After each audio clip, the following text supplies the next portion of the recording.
Binge the full week ad-free over at patreon.com/inspireddisorder. What you manifest in your mind, you can bring to reality. Tenet, new movie from Christopher Nolan, just hit video on demand finally after a year of them Warner Brothers trying to release this movie in theaters. A film, Christopher Nolan, very particular about how his films are displayed to the public. And, being 2020, kind of made it impossible. I think early on there was an issue where when he was trying to release it in 70 millimeter into theaters, there was actually no 70 millimeter theaters that would show it. I don't know. There was some other logistical problems trying to release this movie. I think there was a small window when Tenet was available in my area, but it wasn't a movie that I felt the need to risk my health to go see. Even though I do miss going to movie theaters, Christopher Nolan movies, although I'm sure visually it would have been amazing to see on the big screen, his movies tend to be tough. They tend to be movies where I enjoy them after multiple viewings because they tend to be very dense. Kind of, he tries to turn complex ideas into narrative films, I feel like. And Tenet, in a lot of ways, is a big budget art house film, where a lot of art house films, they don't give a fuck about trying to spoon feed you what's going on.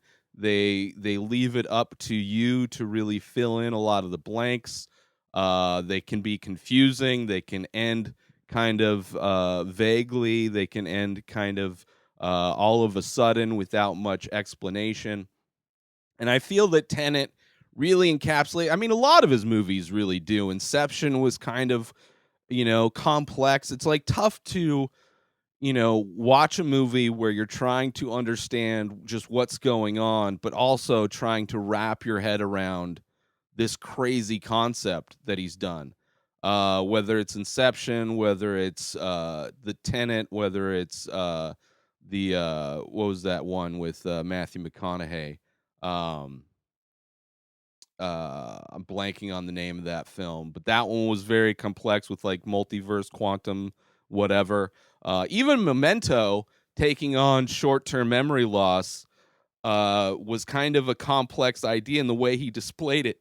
Anyway, in the editing of Memento, really, he challenges his audience to follow the narrative, I think. And I appreciate that on a level. I mean, I enjoy independent and art house films.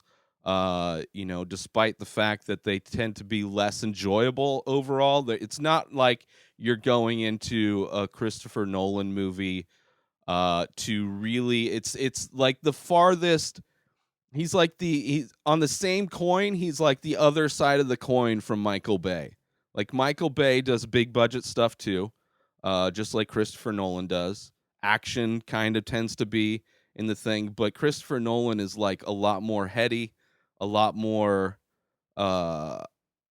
artistic in his endeavors, and he does a lot of things in camera, which I appreciate. I watched the making of the special features for Tenet because I got it on through Apple, and one of the advantages getting it through Apple is that you get a lot of those making of documentaries, you get a lot of behind the scenes stuff, special features that you would have gotten back in the day on a DVD or a Blu-ray disc.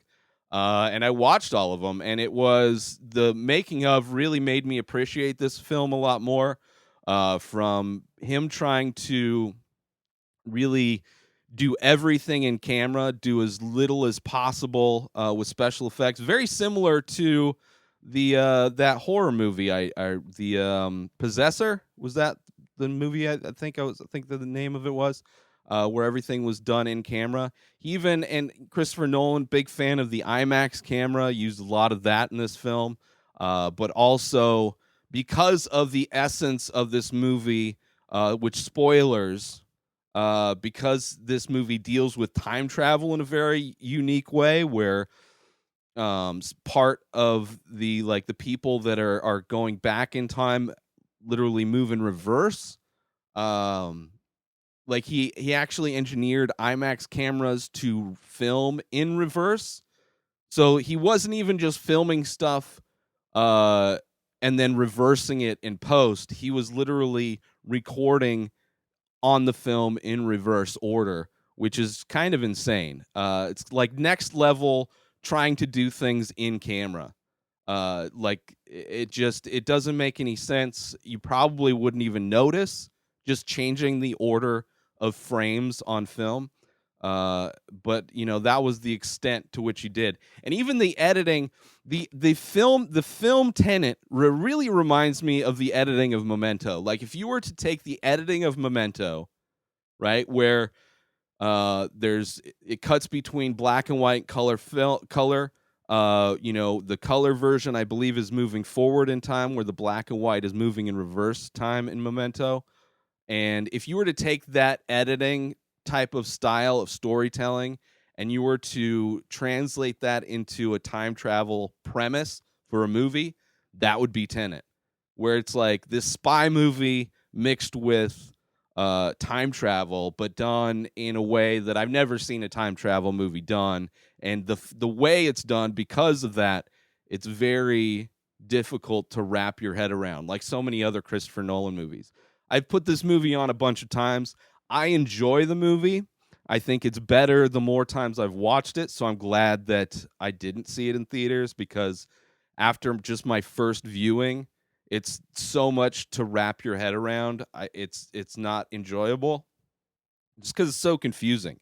And Christopher Nolan does not hold your hand through the complexity. I mean, it's like there's like battle scenes in this movie where you have platoons running backwards, platoons running forwards.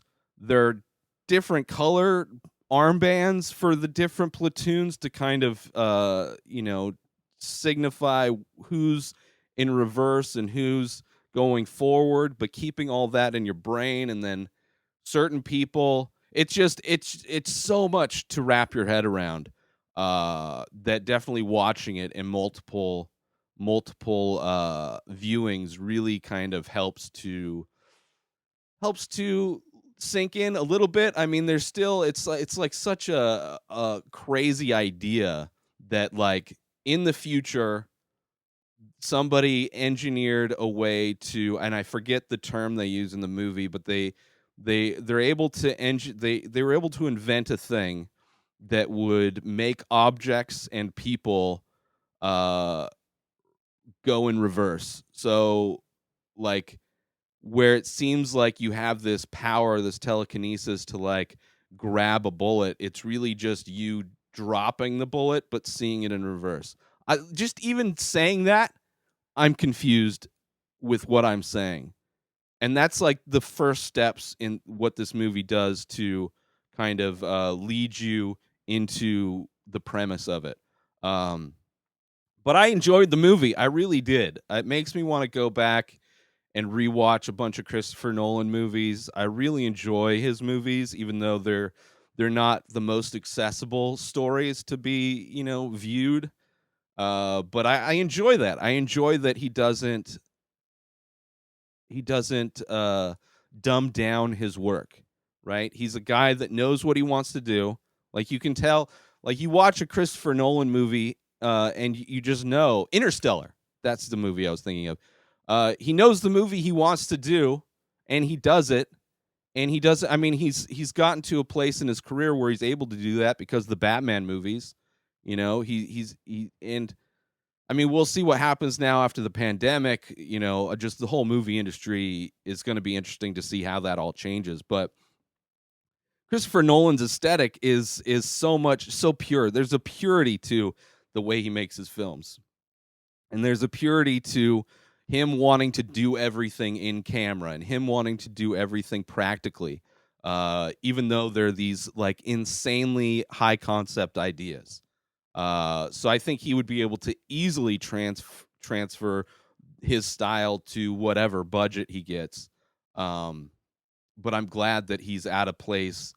One of the few directors, one of the few writer directors. I mean, most people that write and direct their own films, like Tarantino, they're making the most original art in film these days, where everything else, like everything that Disney makes, is just a regurgitation of their previous library, right? Or they buy up franchises. Everything's like part of a universe with Disney, where this is like a completely fresh new idea.